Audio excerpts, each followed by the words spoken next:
Interesting. I got to ask, was Philly International more funkier than Motown, or were they more of a continuation of Motown records? You know, when Philly International was big in the 70s with the Mighty Three of Leon Huff, Kenny Gamble, and Tom Bell, they took over the sound. They were dominant. You know, Motown was dominant in the 60s, left Detroit, went to LA, and was more polished. But the Philadelphia International sound was more reflective of the time. It took over in 72 and so on and so forth.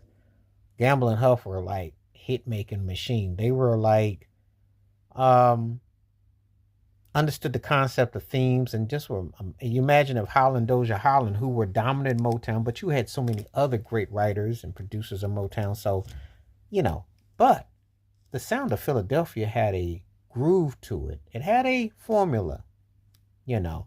The musicianship pretty much stayed in a certain pocket in the groove, so it didn't very veer that far off.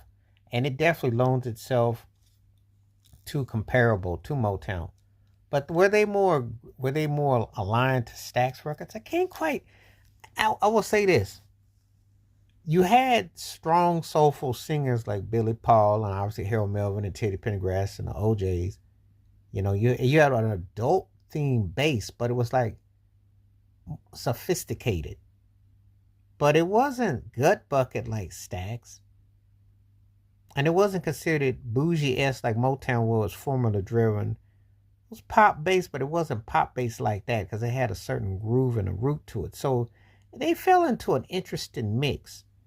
You know, when I think about the Philly sound, big on orchestration, standard pop, standard type of grooves, but I don't want to make it sound like, but it was ear candy melody. You know, when you hear the songs from Philadelphia, you always knew that Philly sound, that Philly soul.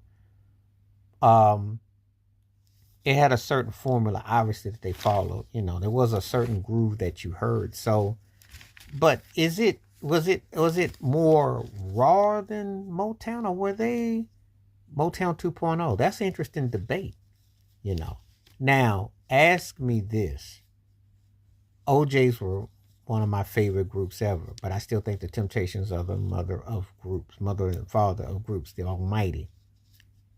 You know, the mothership of groups is still the Temptations, the standards. But I love the OJ's. Listen to OJ's. Remember the Blue Notes? Dug them. You know, I remember. Lou Rawls later on, Teddy Pendergrass solo.